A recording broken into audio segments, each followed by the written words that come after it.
Glossary classes में आप सभी अभ्यर्थियों का बहुत बहुत स्वागत है। आज हम प्रधान शिक्षक से संबंधित कक्षाओं को लेकर आपके समक्ष उपस्थित हुआ हूं। इससे पहले के वीडियो में हमने प्रधान शिक्षक में कितने सीटें किस कैटेगरी में था या है उसको हमने आपके सामने रखा। उसके बाद 75 नंबर समान अध्ययन के पूछे जाएंगे, इसकी जानकारी दी। 75 नंबर डीएलएड कोर्स से पूछे जाएंगे, इसकी जानकारी दी। आज हम समान अध्ययन और डीएलएड कोर्स से जो सवाल पूछे जाएंगे उसको विस्तार से समझाने के लिए आपके सामने हाजिर हुआ हूँ। हम चलते हैं बोर्ड की तरफ और इसको आप लोग गंभीरता से समझिए। समान अध्ययन कुल 75 अंकों की होगी और 75 क्वेश्चन भी होंगे। इसमें हम लोग इतिहास को देखेंगे, भूगोल को देखेंगे, संविधान को देखेंगे, अर्थशास्त्र को देखेंगे, बिहार को देखेंगे, करेंट, गणित और विज्ञान। इतना विशाल खंड है समान अध्ययन, इसी का नाम है समान अध्ययन। आप देखते होइएगा बिहार में जो भी परीक्षाएं बीपीएससी के द्वारा आयोजित होती है उसमें समान अध्ययन विषय मेंशन किया रहता है, विषय का नाम रहता है समान अध्ययन। लेकिन उनके द्वारा जो सवाल पूछे जाते हैं वो इन खंडों से सवाल पूछे जाते हैं, इतना विशाल खंडों से सवाल पूछे जाते हैं। और प्रधान शिक्षक में किस विषय को फॉलो करेगा, किस विषय को फॉलो उनके द्वारा नहीं किया जाएगा, ये बताना नामुमकिन है। इसीलिए हम सभी यह जानकर आगे बढ़ेंगे जो हमें किसको पढ़ना है और किसको नहीं पढ़ना है। और विगत जो परीक्षाएं, जितनी भी परीक्षाएं समान अध्ययन की आयोजित हुई है उन सबको ध्यान में रखते हुए और इन खंडों में से उन खंडों को पढ़ना है जिन खंडों को 1 महीने के अंदर आसानी से तैयार किया जा सकता है। आप सभी को पता है जो आज 15 मई है और एग्जाम जून के अंतिम सप्ताह में है, 1 महीने का समय है। कैसे तैयारी होगी? तैयारी करना असंभव है, मुश्किल है, क्योंकि कम से कम 3 महीने का वक्त होना चाहिए था। लेकिन जो विद्यार्थी पहले से, जो शिक्षक अभ्यर्थी पहले से पढ़े, मतलब उनकी तैयारी अच्छी है, जो मतलब सूचनाएं तो 1 साल पहले से आ रही थी जो प्रधान शिक्षक की परीक्षाएं आयोजित होगी, तो उस समय से जो तैयारी में लग गए होंगे उनके लिए उतनी परेशानी का सामना, उतना परेशानी नहीं है। लेकिन जो सोए हुए थे, जिनको आज नींद खुली है, उनके लिए बहुत परेशानी का सामना करना पड़ेगा। उनको काफ़ी मेहनत करना पड़ेगा, 1 महीना उनको बंद कमरा में रहना पड़ेगा, तब जाके उनकी तैयारी होगी। फिर भी घबराना नहीं है। हम हर विषय का 200 तथ्यों को लेकर आऊँगा। वह 200 तथ्यों का नाम रहेगा फटाफट 200। इस नाम से हम लेकर आपके सामने आएंगे हर विषय के बारे में, और हर विषय को हम कवर कराएंगे। आप लोगों को घबराना नहीं है। हमारे द्वारा जो गाइडलाइंस दिया जाएगा उसको आप लोग फॉलो कीजिए। निश्चित रूप से मैं विश्वास दिलाता हूँ जो आप सफल होंगे। चलिए, इतिहास आप सभी बखूबी जानते हैं इतिहास क्या है। अतीत और वर्तमान की जो बात कर वही इतिहास है। तो इतिहास में हम लोग को डिफिनीशन में नहीं फंसना है। इतिहास में हम लोगों को जानना है, क्या जानना है? पाषाण युग के बारे में थोड़ा 1-2 तथ्य जानना है, हड़प्पा सभ्यता के बारे में जानना है, वैदिक काल के बारे में जानना है। वैदिक काल के बाद जो कुछ पीरियड को बीच में छोड़ना भी है। उसके बाद हम लोग सीधे आ जाएंगे 6ठी सदी ईसा पूर्व में, फिर मौर्य साम्राज्य को देखेंगे, गुप्त साम्राज्य को देखेंगे, और गुप्त के बाद हम लोग सीधे पहुंच जाएंगे हर्षवर्धन को पढ़ना है, और हर्षवर्धन के बाद सीधे हम लोग दिल्ली सल्तनत में चले जाएंगे, और दिल्ली सल्तनत के बाद मुगल साम्राज्य को टच करेंगे, और मुगल साम्राज्य को पढ़ने के बाद हम लोग आगे बढ़ेंगे, उत्तरवर्ती मुगल शासक में जाएंगे, और उत्तरवर्ती मुगल शासक में कुछ तथ्यों को रखना है, मतलब पूरा डिटेल से पढ़ने का समय नहीं रहा। उसके बाद हम लोग फिर आगे बढ़ेंगे। तो उत्तरवर्ती मुगल शासक के बाद जो छोटी छोटी रियासतें थी तो उसको देखेंगे। फिर अंग्रेज का आगमन होगा। अंग्रेज है, अंग्रेज से पहले हम लोग देखेंगे हैदराबाद को देखेंगे, बंगाल को देखेंगे, अवध को देखेंगे।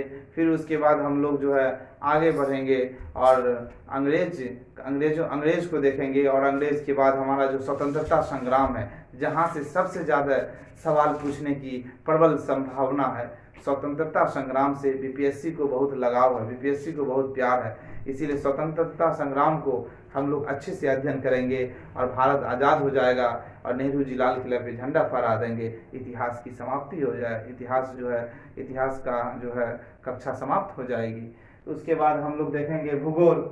भूगोल पे हम लोगों को भारत का भूगोल देखना है और भारत के भूगोल के साथ साथ हम लोगों को क्या देखना है, भूगोल देखना है हम लोगों को भारत का भूगोल। किसका? भारत का भूगोल। भारत के भूगोल के बाद देखना है विश्व का भूगोल।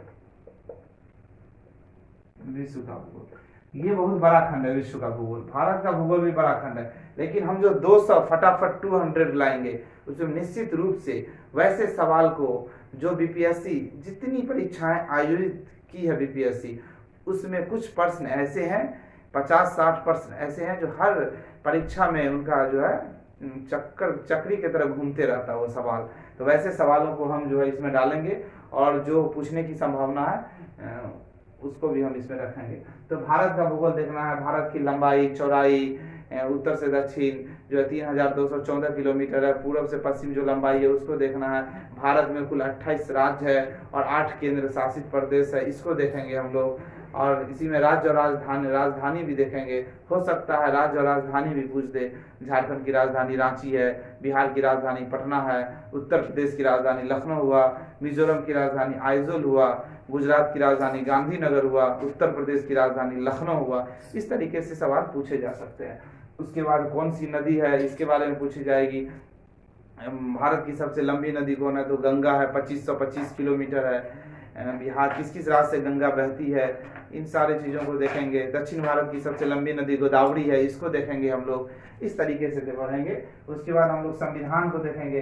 तो संविधान जो हमारे राष्ट्र निर्माताओं ने जो संविधान बनाया वो काफ़ी अच्छे ढंग से उन्होंने इस संविधान का निर्माण किया। जो डॉक्टर राजेंद्र प्रसाद जो संविधान सभा के अध्यक्ष थे, डॉक्टर सच्चिदानंद सिंह जो संविधान सभा के अस्थायी अध्यक्ष थे और प्रारूप समिति के अध्यक्ष डॉक्टर भीमराव अंबेडकर थे, इन सारी चीज़ों को हम लोग देखेंगे। और हमारा संविधान बनने में जो 2 वर्ष 11 महीना 18 दिन का समय लगा, इसको हम लोग जानेंगे। संविधान सभा की प्रथम बैठक 9 दिसंबर 1946 ईस्वी को हुई, इसको देखेंगे। और संविधान सभा की दूसरी बैठक जो है हुई उसको देखेंगे, तीसरी बैठक को देखेंगे। और उद्देश्य प्रस्ताव जवाहरलाल नेहरू के द्वारा संविधान सभा में रखा गया, उसको जानेंगे। और इन सारी चीज़ों को देखते हुए संविधान का निर्माण हुआ। जब हमारा संविधान बन गया तो 395 अनुच्छेद था, उस अनुच्छेदों को देखेंगे। उसमें नागरिकता कहाँ है, उसमें जो है संघराज क्षेत्र का कहाँ वर्णन है, उसमें मूल अधिकार कहाँ है, नीति निर्देशक तत्व कहाँ है, राष्ट्रपति का, उपराष्ट्रपति का, प्रधानमंत्री का अनुच्छेद को देखेंगे। मतलब जो पूछने के लायक है बस वैसे ही अनुच्छेद को देखेंगे। फिर संसद जो है कितनी अंगों को मिलाकर एक संसद का निर्माण होता है, तो संसद होगा उसको देखेंगे। इन सारी चीज़ों की जानकारी हम लोगों को संविधान में मिलेगा। उसके बाद अर्थशास्त्र देखेंगे। अर्थशास्त्र के बारे में हमें लगता है जो अर्थशास्त्र से प्रधान शिक्षक की परीक्षा में ज़्यादा सवाल पूछे जाने की संभावना नहीं है, 1 से 2 सवाल बहुत हो गया मेरे हिसाब से। उसके बाद देखिए बिहार, हाँ बिहार की परीक्षा है। बीपीएससी कोई ऐसी परीक्षा आयोजित नहीं आज तक नहीं की है जिसमें बिहार विशेष नहीं पूछा, 1-2 छोड़ के। तो बीपीएससी बिहार विशेष हमेशा से पूछते आया है और पूछता रहेगा। इसीलिए आप लोग बिहार को इग्नोर नहीं कर सकते। बिहार में कितने ज़िले हैं, 38 ज़िले हैं। नया ज़िला कौन है, अरवल है, इसको देखना है। अभी हाल ही में जो है नगर निगम का गठन हुआ है। पहले बहुत कम नगर निगम हुआ करता था बिहार में, लेकिन आज के डेट में बिहार में जो 19 नगर निगम हो चुका है और नगर परिषद की संख्या बढ़ी है, नगर पंचायत की संख्या बढ़ी है। 2011 के जनगणना में 11.3% शहरी क्षेत्र था बिहार का, लेकिन आज 15.3% हो गया है नगर निगम का विस्तार होने की वजह से। इन सारी चीज़ों की जानकारी हम लोगों को रखना है। बिहार में गंगा नदी बहती है कि नहीं बहती है, इसकी जानकारी रखनी है। उत्तर की ओर से गंगा नदी में कौन नदी मिलती है, दक्षिण की ओर से कौन मिलती है, हाजीपुर किस नदी के किनारे है, समस्तीपुर किस नदी के किनारे है, इसको जैसे हाजीपुर गंडक नदी के किनारे है, याद रखना है। दरभंगा बागमती नदी के किनारे है, याद रखना है। मखाना की खेती दरभंगा में होती है, मछली सबसे ज़्यादा मधुबनी में होता है, जूट पूर्णिया में होता है, चाय किशनगंज में होता है। इन सारी चीज़ों की जानकारी रखना अति आवश्यक है। फिर हम बढ़ते हैं बिहार के बाद हम लोग बढ़ते हैं करेंट पे। देखिए करेंट तो सामान्य अध्ययन का ही अंग है। करेंट से भी 2-3 सवाल पूछे जा सकते हैं। जो अभी भारत के राष्ट्रपति कौन है, तो करेंट हुआ, तो ऐसे सवाल जो है पूछे जाएंगे। विविधा, करेंट को प्लस विविधा कर दीजिए आप, मिसलेनियस जिसको बोलते हैं इंग्लिश में मिसलेनियस। तो विविधा, करेंट प्लस विविधा से हमको लगता है 5 से 10 सवाल पूछे जाने की संभावना। अगर हम दोनों को मिला देते हैं, करेंट को और विविधा को, 5 से 10 सवाल। सबसे ऊंची चोटी कौन है, सबसे लंबी नदी कौन है, सबसे जो है ऊंचा पहाड़ कौन है, माउंट एवरेस्ट पर सबसे पहले किसने चढ़ा, माउंट एवरेस्ट की ऊंचाई कितनी है, और बहुत सारी ऐसी चीज़ें हैं। प्रथम महिला न्यायाधीश कौन है, इस तरीके से सवाल। प्रथम भारत के राष्ट्रपति कौन है, तो डॉक्टर राजेंद्र प्रसाद। प्रथम प्रधानमंत्री कौन है, पंडित जवाहरलाल नेहरू। प्रथम महिला प्रधानमंत्री कौन है, तो इंदिरा गांधी।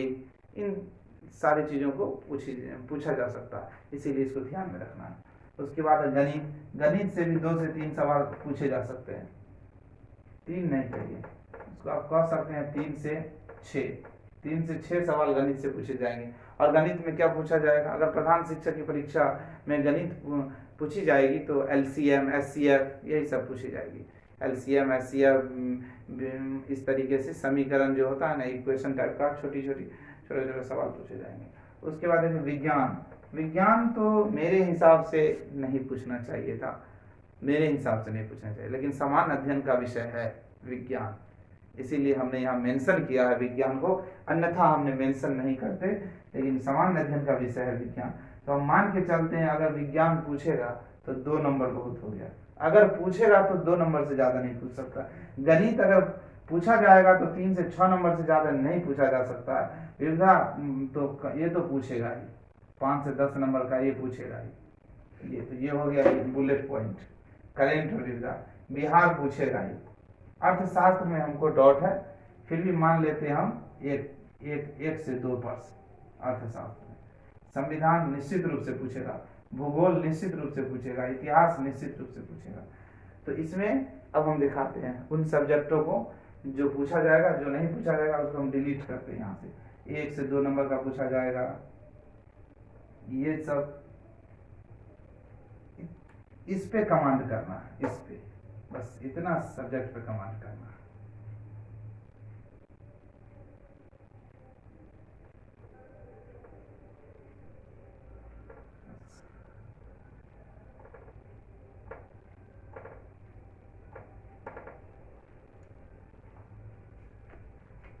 किस पे कमांड करना है, इतिहास पे और भूगोल पे, संविधान पे,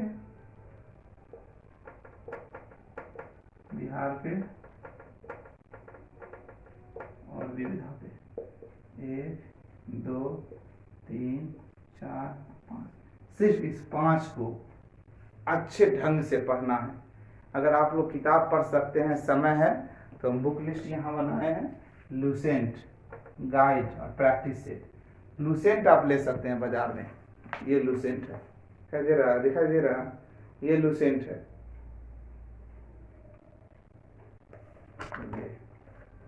इसको लेके आप लोग पढ़ सकते हैं। इसमें इतिहास है, इसमें आपको मिल जाएगा भूगोल, इसमें मिल जाएगा संविधान, और विविधा जो है इसके लास्ट में है। विविधा लास्ट में होगा, यहाँ से साइंस पर पेज नंबर 288, ये विविधा है। ये